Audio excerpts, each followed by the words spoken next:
So this is a tutorial, so I really want to go at a pace that you're picking up what I'm throwing down. You know what I'm saying? So let's go through this together, and we're going to just start with the ABCs. So I just want you to take a look at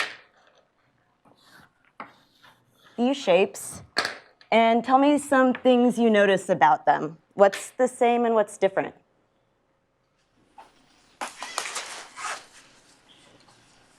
Connected curves. Yeah, each one of these is connected, right? If I were to draw a lowercase I on the board, that would have two different components. Let's go ahead and do that so we could see it. Right? This letter here, this is made up of two different pieces. I could circle them both and separate them. Each of these is just one piece, right? What are some other things we notice about these three different letters? A has a loop, B has two loops, C has no loops. Yeah, awesome, right? And that's a feature that we've heard some other topologists talk about. We have one loop here, we have two loops here, and no loops there, right? So these are kind of the ways that we want to be thinking about shape. We're kind of getting rid of the idea of angles. We're getting rid of the idea of lengths or distances. But we're thinking about these kind of global features like number of connected components, number of loops, and in higher dimensions, other type of voids that we might have in a space.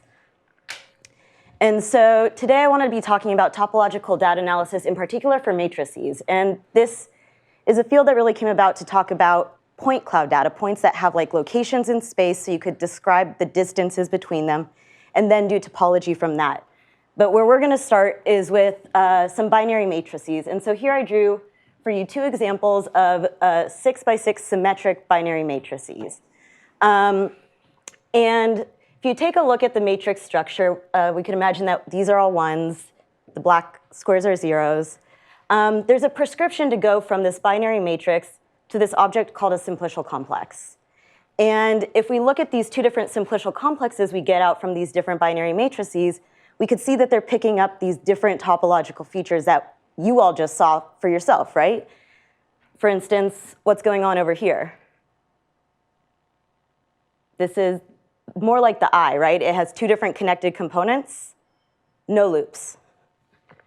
This simplicial complex over here, one loop, one component. Yeah? So these are the type of ways we're going to differentiate the structure that we see in matrices.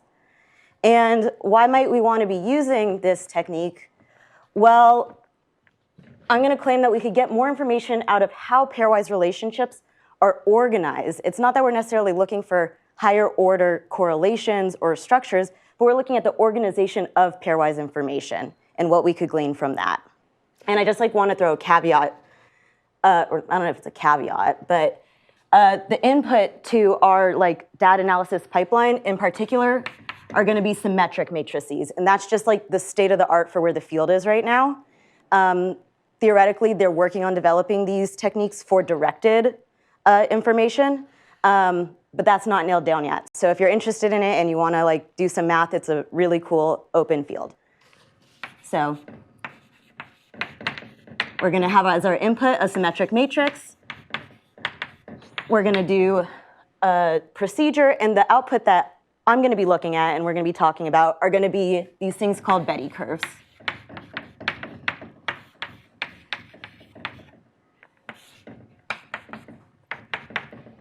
Okay, cool. So we already talked about how we have these two different components. We have this one cycle over there. And those are the type of features that this mathematical technique of homology is going to be able to pick up and compute. And that's what I'm going to go through today is how do we compute homology from a simplicial complex. That way, when you see people talking about persistent homology and all of these other flavors, you know what the underlying thing is that they're talking about and a little bit about how it's computed. Really, at the end of the day, there's software out there, and I'll demo it for you, where you could just take your symmetric matrix and get out your Betti curves without knowing any of this, and you could still do really good classification, cluster your data, do what you want with it without any knowledge, but knowledge is power. It's good to feel empowered.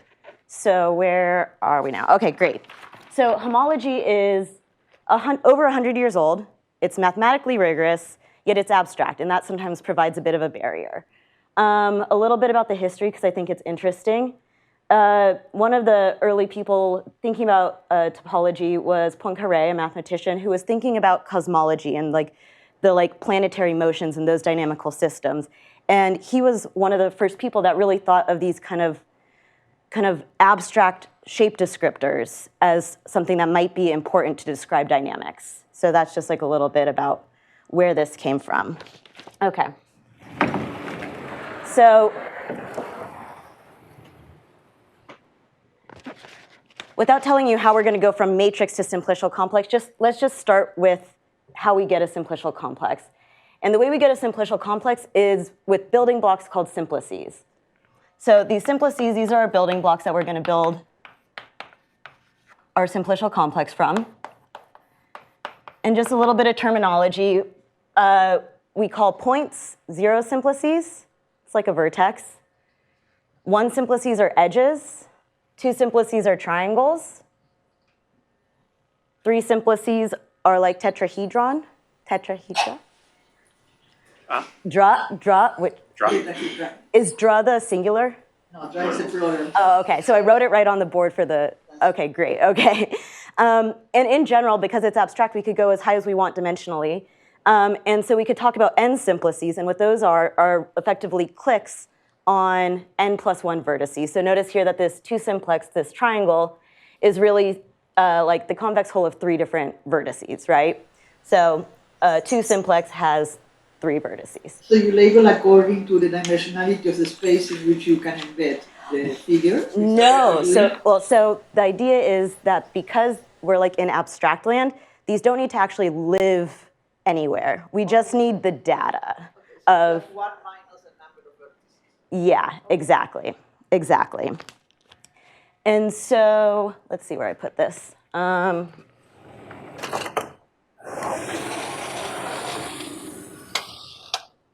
So from our building blocks, our different simplices in the different dimensions, we could build what's called a simplicial complex. And that's just going to be a collection of simplices, but it has to obey some rules. Well, one rule. And that rule is that it's closed undertaking subsets. So if I wanted to describe this here as a simplicial complex, and I wanted to have this triangle in it, spanned by 1, 2, and 5, what else would I need to include in my simplicial complex, my collection of simplices? Sorry, can you repeat once more? 2, 3, 4, 5. What? Sorry. 2, 3, 4, 5. Well, okay. I have no idea whether. Oh, okay. So let's try that again. So let's say that I have this triangle, and this is in my simplicial complex, right? So this is a collection of simplices. So the way that I'm going to write this data out is I'm just going to make a list of simplices. And I could name my simplices by the vertices that are in it. So let's say that I wanted this triangle. This triangle is 1, 2, 5. I want to put this in my set. So I'm going to have 1, 2, 5. That's going to be here. But in order for this to be closed undertaking subsets, what else will I need? I mean, subsets of vertices, right? Yeah, so what else will, yeah, so. So 1, 2, and 2, 5, and 1, 5. Exactly, right? So this triangle, it also comes with the data of each of its edges, right? So there's this edge here, but that's not in this list yet. So in order to make a simplicial complex, I need to include that data as well. So I need to include all of my edges. And then the vertices, exactly. 2, 1, 5. So right here, this K that I'm describing, this is just representing this, this single triangle right here as a simplicial complex. So can you explain what you mean by closed? Yeah, so when I have this simplex, this is a 2 simplex, right? I'm writing it as a collection of 3 vertices. For this list to be considered a simplicial complex, I also need every subset of these vertices to also be in the list. So all the lower. All the lower ones, yeah, that's the subset parts, is all the lower pieces of it. We like to call these faces, so this would be like the 1, 2 face of this 1, 2, 5 triangle. Yeah? So if you don't have all of those subsets, Is there a name for that, or is that just not a name? Awesome question. You could definitely call that a hypergraph. Hypergraph's a really flexible object, in my personal opinion, too flexible. But that's a data structure where you can include arbitrary collections of simplices or subsets of your data. But this idea of having it closed under taking subsets is a defining property of simplicial complexes, and we're about to see why it's really important for being able to compute the homology. Cool. Okay, so I think that's like what I have in terms of like prep board work. So now we're going to go a little slower together. So the next thing we want to do is we have our simplices, we have our simplicial complex, and what we want to do now is define a boundary map. And that's going to take us from simplices of like an n simplex to a collection of n-1 simplices. And that's why we need that closure in our simplicial complex.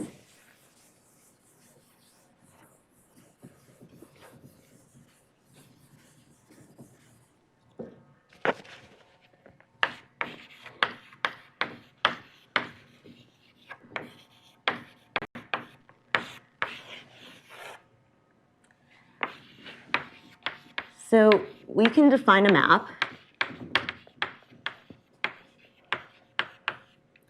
We're going to call this map partial k, and it's going to go from collections, or rather linear combinations of k simplices to linear combinations of k-1 simplices. So didn't introduce this notation yet of this c sub k. This is going to be linear combinations of k simplices in our simplicial complex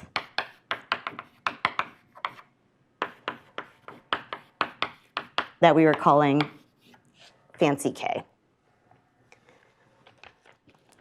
And these are linear combinations of the k-1 simplices in our simplicial complex k.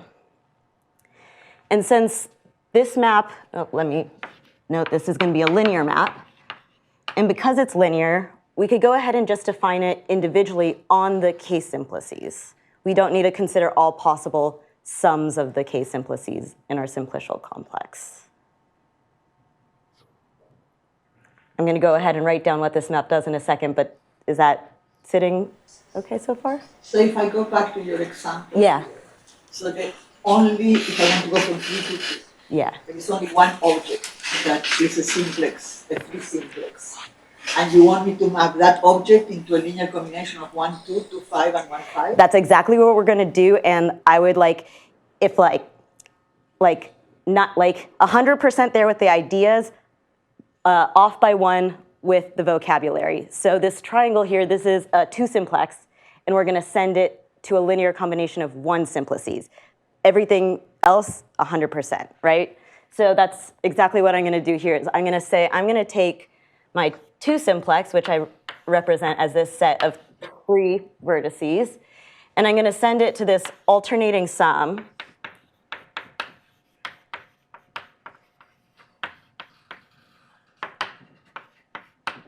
of its 1 simplices.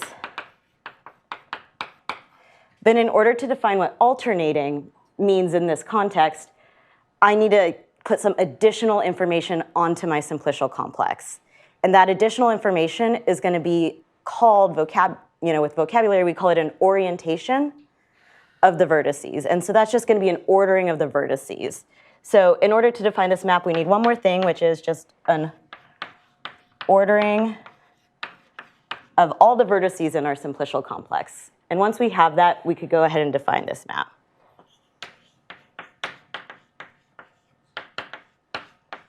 So I'm just going to take numerical ordering, vertex 1, vertex 2, vertex 3, that's going to be my order.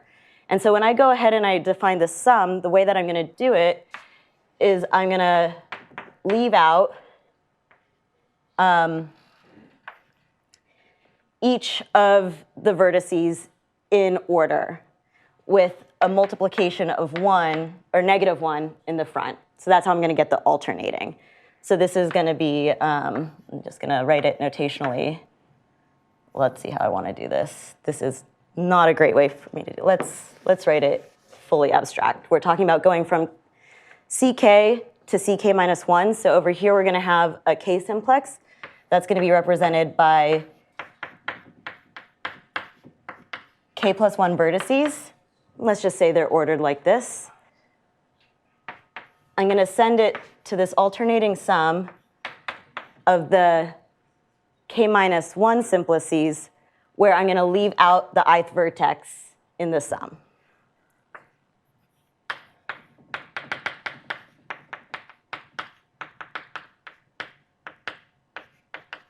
Sorry, it's getting a little crammed over here. But what we're doing right here is we're skipping VI. And as I goes through all of the vertices, we're going to get this alternating plus 1, minus 1, plus 1, minus 1 coming up. So when we think, so my indexing started with 0. Yeah, so this is a K simplex just for notation's sake. Yeah. So that's a very well-defined operation, but what? Yeah. What's the intuition behind constructing this K minus 1 object? Okay, great segue. Let's see it in an example and see what happens. I'm going to go here.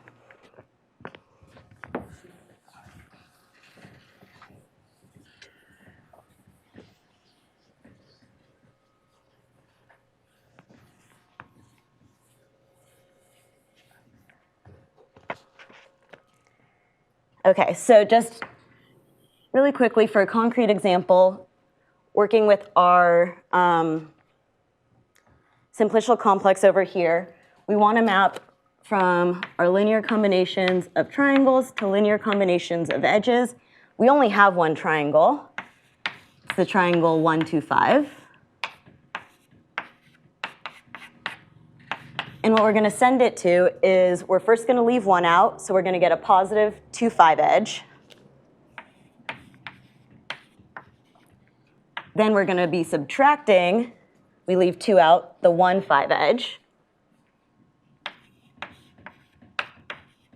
And then we're going to be adding, when we leave 5 out, the 1, 2 edge.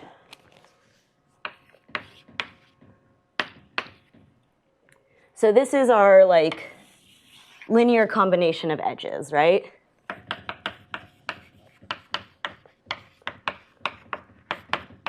And to be fancy, we could say it's our linear combination of 1 simplices. Now this is kind of where the magic happens. Yeah, right? So we got this particular linear combination of 1 simplices as the image of this 2 simplex, right? In particular, we could say it was the boundary of this 2 simplex. Now, if we go ahead and we stick this linear combination in to D1, we're going to have, I'm just going to write it without the pictures, 2, 5 minus 1, 5 plus 1, 2. I'm going to let you think about it. Tell me what the answer is.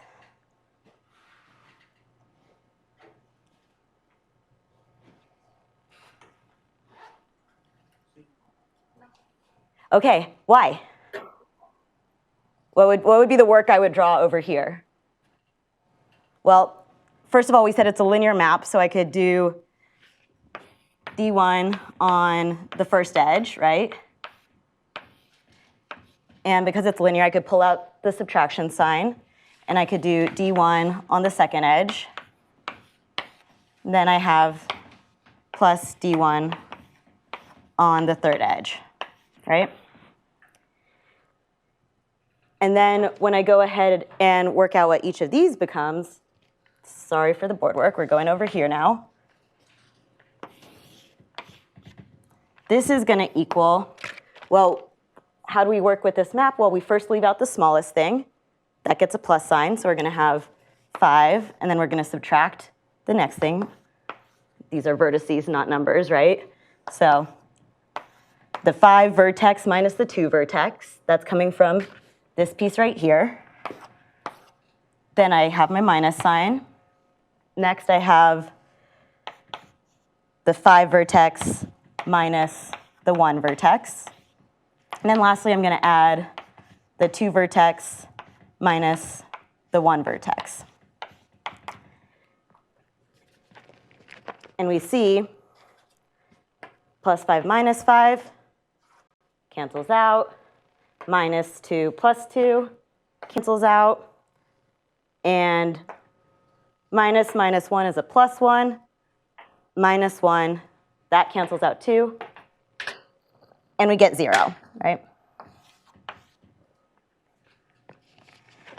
And so this is a fact that's true not just for this example, but in general. It's a really important part of this boundary map, is that in general, if we compose dk, or partial k minus 1 with partial k, this is always going to be 0.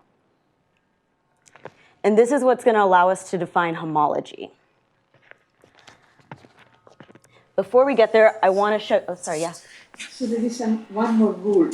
That rule is how you go from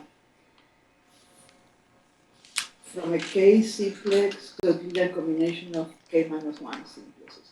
But here you use another rule, which is how does delta work on a linear combination of k simplexes? Yes. And it preserves the sign. So you're using one more rule that you did. Yeah, well, the rule is this rule, right? That this is a linear map. Okay. So because it's a linear map, I'm able to break it down into these pieces. Yeah. And sorry, I did miss that, and it is crucial. Yeah. I see that. Thank you. Yeah. So one more thing I want to point out is that there's another list of linear combination of 1 simplices that also gets mapped to 0 under d minus, or like d1, right? And it would be like this list of edges, right? But this list of edges isn't coming from the boundary of anything in our simplicial complex. And that's what we want to kind of be able to compute with homology. When do we have these collections, or like these linear combinations of edges that create a cycle that aren't bounding any collection of triangles? And that's what we want to use homology to pick up. And so because of this nice property over there, we're able to go ahead and define, do it here. We're going to go ahead and define homology groups. And you could really think about these as vector spaces. Because one thing that I didn't mention and didn't write out on the board, and I really should, so I will, is that we can write these boundary maps as matrices. So let's kind of see that in the case of D1. Can you see the yellow? Okay, cool. So if we think about this as a matrix, we're going to have the columns are 1 simplices, and the rows are the 0 simplices. And so if we're looking at this example here, we have 1, 2, 3, 4, 5, 6 edges. So each of those would be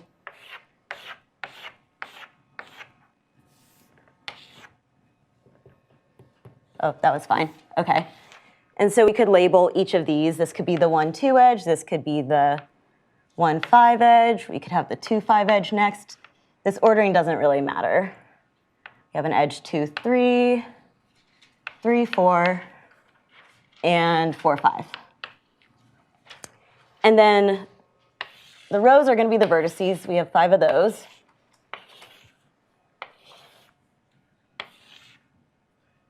One, 2, 3, 4, 5. And just thinking back to our rule of the alternating sum, this edge 1, 2, it's going to be mapped to positive 2, negative 1, and it doesn't get mapped to any of the other vertices. Yeah? So I'm just going to ask you, let's fill out this last row together. What's this last row going to look like? What's this entry? 0.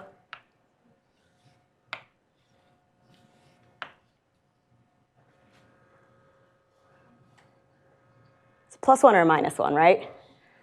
+1, -1, exactly, right? And so we could fill this in, and we have this matrix here.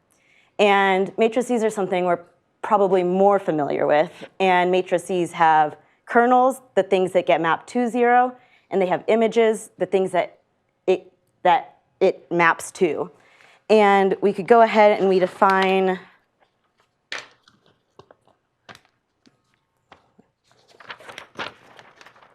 the homology groups as the kernel, the things that get mapped to 0, just like this cycle and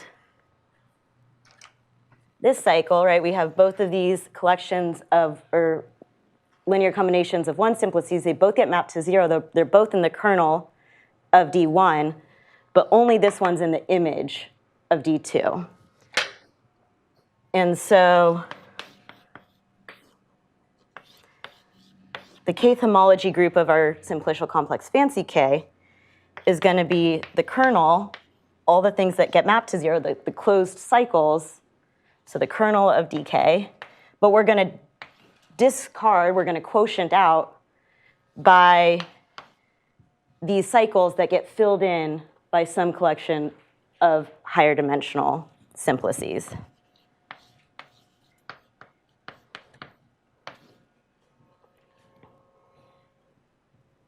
And so you could think about this quotient as like really a quotient of vector spaces. And so the last thing we need before I could kind of transition to slides and show you some things with this machinery is we wanted to get from matrices to Betti curves, right? And I haven't told you how we're going from matrices to simplicial complexes yet. I'll get there in a second.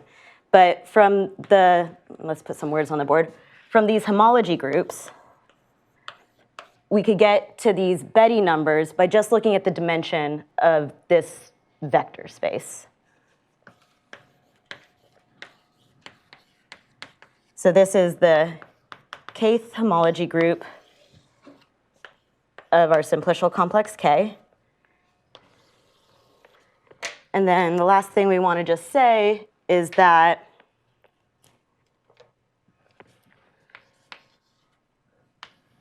the Betti numbers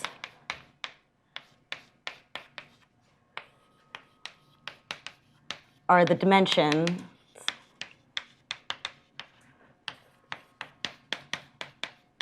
of these vector spaces. And so if we go back to this example right here, we could say, just looking at it, if we wanted to, we could write out these matrices, do Gaussian elimination, row reduction, whatever, figure out what is the dimension of the kernel, what's the dimension of the image, do this quotient space. Better yet, we could use a computer. That's why we have this field of topological data analysis, because you can put it into a computer. But looking at this example, we could see what we're going for. So Betti 0, that's going to count the number of connected components.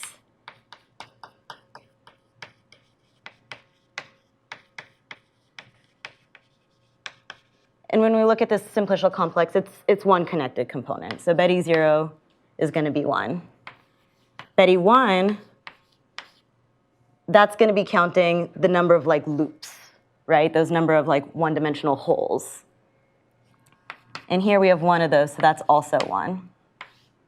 This is like our holes, loops. And Betti 2,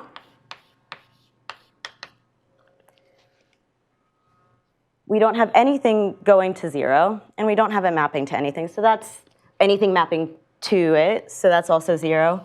And that's true for any of the higher k. For k bigger than 2, this is going to be 0. We just don't have any simplices, so it's just trivially 0. Oops, sorry, that's not a 0, that's a 2. Okay. So these are Betti numbers for one simplicial complex, yeah? But I told you earlier we're going to be looking at, oh wow, I had an extra board. I erased it. We're looking at Betti curves, right? And so in order to get Betti curves, we want to have a sequence of simplicial complexes, compute the Betti numbers at each step of the sequence, report the Betti numbers, and in that sense, get a curve of Betti numbers.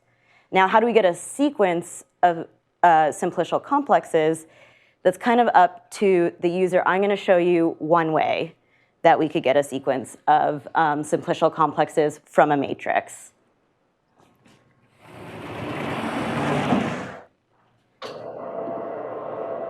Oh, perfect. OK. So if we have a matrix that's not binary, but instead it has like numerical values in it, like those coming from correlations or wherever your values are coming from. Maybe it's coming from like the number of synaptic connections. You have a matrix. It's symmetric. One thing that you could do is you could go ahead and you could order the entries from like the most similar pair of neurons, or whatever you're looking at. In my case, I'm looking at neurons and correlations. So the most correlated pair of neurons would get the entry 1. The second most correlated neurons would get the entry 2. So we're just going to take the actual information of what are the correlation values, ignore it temporarily, and just say, this is the order of these correlations. From that, we're going to build a sequence of simplicial complexes in the following way. At each step, we're going to add one edge. That edge is going to correspond to the next lowest correlation in the matrix. So we're starting with the highest correlation, which is between neurons 4 and 3. That's going to be our first edge. Next highest correlation is between 2 and 1. That's going to be our next edge. And in this sense, we're connecting things that are the most alike. So this model, this simplicial complex that we're building, is representing our data in that it's connecting things that are similar. And what we'll see is that sometimes adding edges decreases the number of connected components. That's what's being tracked by Betti 0. But sometimes we're adding edges between things that were already part of the same connected component. Like when we add this edge between 5 and 3, we see this plateau here arising in Betti 0 because the number of connected components stayed the same. And you can imagine if you had bigger data and you had more things that were more strongly correlated or connected to each other than outside of themselves, these kind of plateau features and the kind of slowing down of this decay of Betti 0 would be kind of picking up this kind of subcluster structure in your data. Betti 1, that's tracking our cycles that we see. And we see that we have this cycle until we add enough triangles that it caps it off, kind of like a hat with 4 triangles around the side. What I didn't tell you is why are we adding triangles? And that's part of this particular prescription of building a simplicial complex from our data. And what we're doing is we're building a clique complex. So that means whenever we have all of the edges between a subset of neurons, we're going to fill in that clique with the simplex that it represents. So once we have all 3 edges of a triangle, we're going to fill in the triangle. Once we have, I think we start seeing tetrahedra down here. Once we have all 4 edges, or sorry, no, more edges, but once we have all of the edges between 4 neurons, we're going to fill in those 4 neurons with a tetrahedra. And that's how we're going to get things like the capping off the closing of these cycles. At this point here, we have this 2-dimensional void. We have these 8 triangles kind of bounding a void like, the inside of a ball. But then once we add enough edges, we start to fill that in with tetrahedra, and we lose that void that's being picked up here by Betti 2. And so there are other ways that you could make a filtration or a sequence of simplicial complexes. This one, this clique topology pipeline, is one that we really like because what we do is we ignore the actual values in our correlations and instead are just putting edges down in the order of the correlation values. And so we're parameterizing these Betti curves by edge density. And what this does is it makes our analyses invariant to monotonic transformations of the correlations themselves that might arise from things like, measurement or the unknown. Karina, did you have a question or comment? No, I was just going to say, so the more familiar framework is where this is like a distance matrix. and then it's exactly the same process. You're connecting things that are closer in distance. So if you had point cloud data, there would be, instead of neurons, there would be like points in your space, and you would connect whenever they're in the order of their distance. Yeah. That's the sort of standard picture, but you could do it for correlations or any other kind of. Yeah, thanks for saying that. Yeah, Sarah? How much does that depend on the skewness of your distribution? Like if you have like a normally distributed correlation matrix or a highly skewed one, does that change how you think about this? So what the skewedness of the distribution of correlations does is if we get this skewedness from a monotonic nonlinear transformation of our data, what it's going to do is it's not going to change the Betti curves that we get out. And that's a feature that we like about this analysis. Of course, if you cared about what your actual values were, this wouldn't be the way that you would want to represent it. But what we want is this invariance to this transformation because our data, we imagine it to have been like pre-processed in a way that there are these like hidden nonlinearities that might be like, you know, when we say two things are like the most correlated, we believe that they're the most correlated, but we don't actually believe what those values of correlation are as much. And that's why we are going in this route. Could you go back? Yeah, definitely. In your table, there are two numbers that are very, very close, like 14 and 15. Yeah. And you know, we don't believe that we have measured these correlations with infinite accuracy. Yeah. So if you're only caring about the sorting, Yeah. it will be very easy to get that sorting wrong by one permutation if two of those numbers are very close to each other. Totally. And so some like active areas of research that we're really interested in are the kind of robustness to these type of like measurements to those like small variations. One things I could say like about that in terms of those kind of close ties where we're not 100% sure on the ordering, we might be a little fuzzy, is that if they're happening over here at the kind of end of the Betti curve, that means that they're coming from like the least correlated things. And so we maybe don't care about that uncertainty as much as we might something earlier on. And yeah, it's a good point, you know.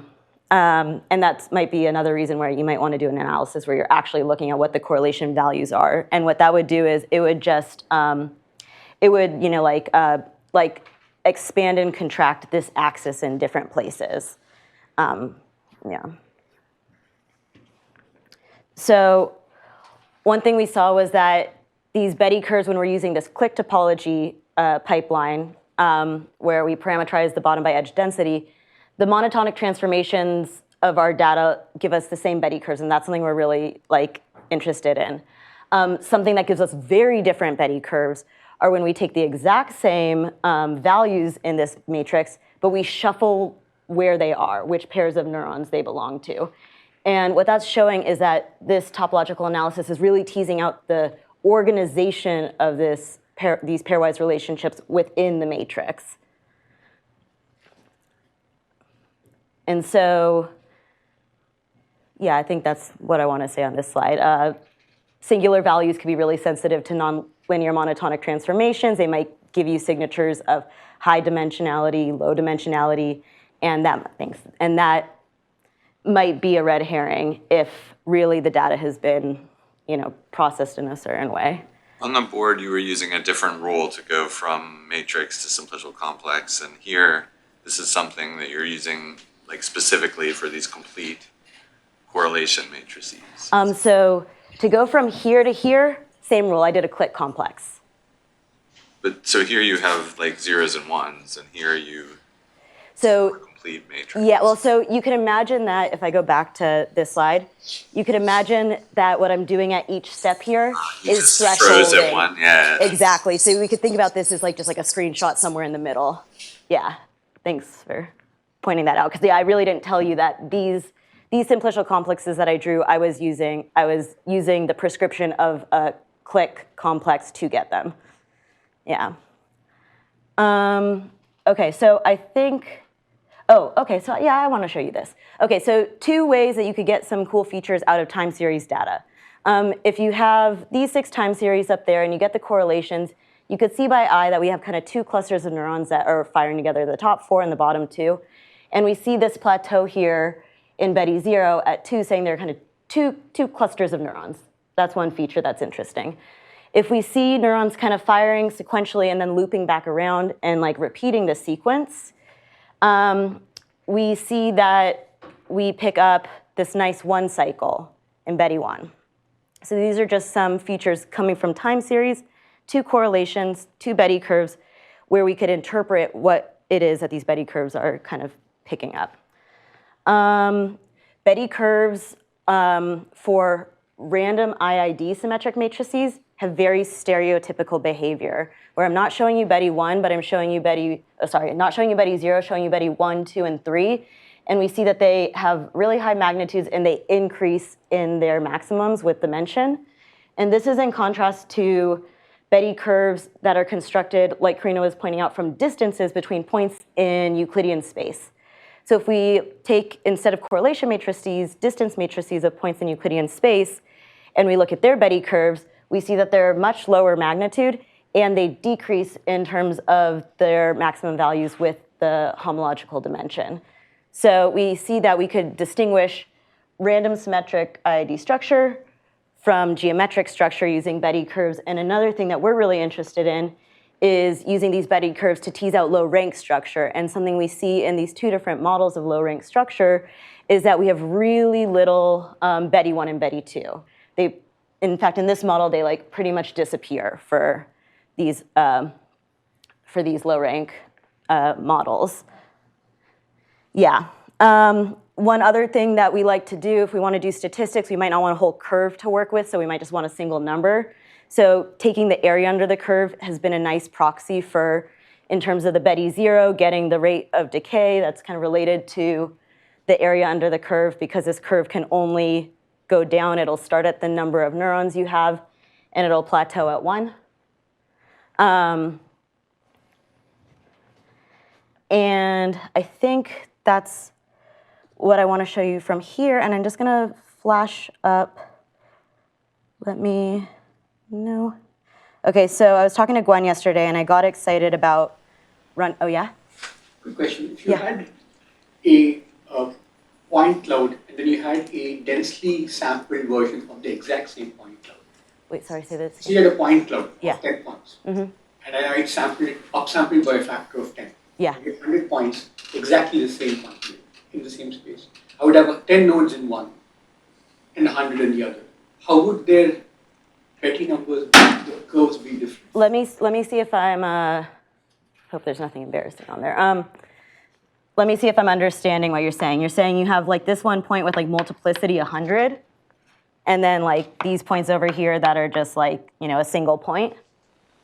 Is that the situation you're describing? I might not. Let's say 1, 2, 3, 4, 5, 6. You have 6 points. I'm just saying now have more points like jitter. Or just like, okay, so like I have this one, and then like this where I have more points on the circle? Yeah, exactly. Okay, yeah, so what we would see here with these more points is that these points are closer together, so they would connect faster, and Betti 0 would go down faster, but there are also more points, so that edge density curve would be different. These Betti curves are really sensitive to the number of points you have, so those curves that are showing you how Betti curves change with dimension, they also change with number of points. So that's something to be aware of. So if I were donut as my topological structure, just saying that just by upsampling the stuff to the donut, I'm going to get different characteristics. No, you'll see the same characteristics. I'm just saying that like the curve might wiggle a little bit in terms of like where you see those characteristics. But yeah, you do need to have a certain density on the manifold that you're sampling from to like guarantee you're like hitting the right homology. Nice papers on that. Okay, so I just want to show you some Betti curves coming from the Connectome data. Takes a minute.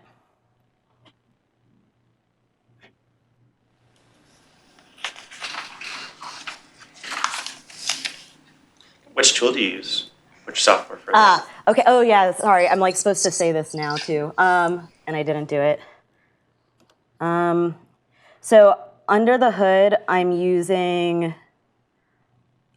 Ripser. It's a Python package. But it's all wrapped up into this PyClick top, really like lightweight software that I wrote. Really hesitant to call it software. But you could take a look. There are really two main functions. Compute Betti curves, it's going to take as an input a symmetric matrix. And plot Betti curves, it's going to take the output of compute Betti curves, which is Betti curves. It's going to plot them. So if you have a symmetric matrix, whether it's a distance matrix where small values mean close together, or a correlation matrix where small values mean far apart, there's a little toggle that says, is it a similarity or a distance matrix? But you could plug it in and you get out Betti curves, like we did here.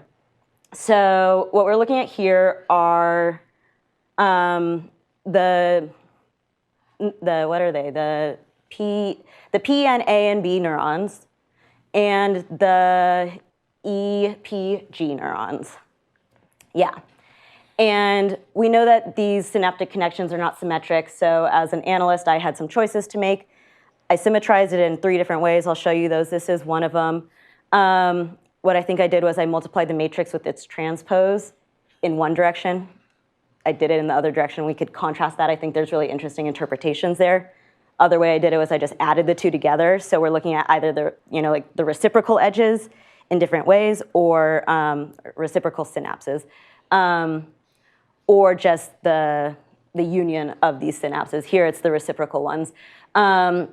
And we could look at these Betti curves and we could see there's like interesting features, and we definitely don't see signatures of randomness in that, right? Those would be way higher. And they're these higher dimensional Betti curves, Betti 1 in blue, 2 in red, 3 in green. They're really low, so this might be suggesting that there's some type of underlying low-rank structure. It could also be interesting, you could go dig deeper in the software. Mine doesn't do it, but you could go into the other packages and pull out which neurons are producing these cycles. And you could also look for things like these plateaus right here, where it's like maybe there's like 17 clusters for a little bit of time. You could go and see which neurons are in those clusters.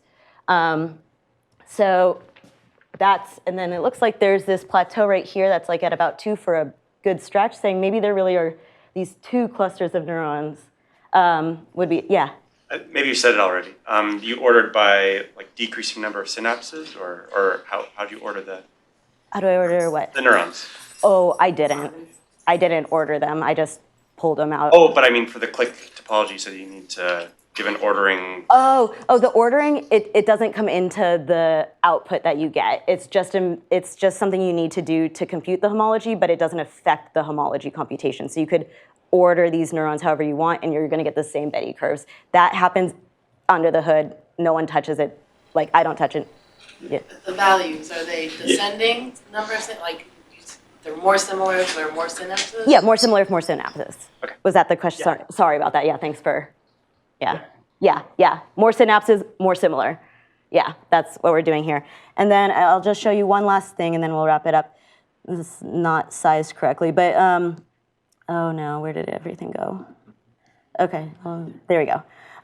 Okay, so at the top is just like a random symmetric IID matrix. Those are the Betti curves you get out. You can run it a bunch of times, get statistics. You see it's a really different topological signature than if we do the kind of add the matrix with its transpose symmetrization.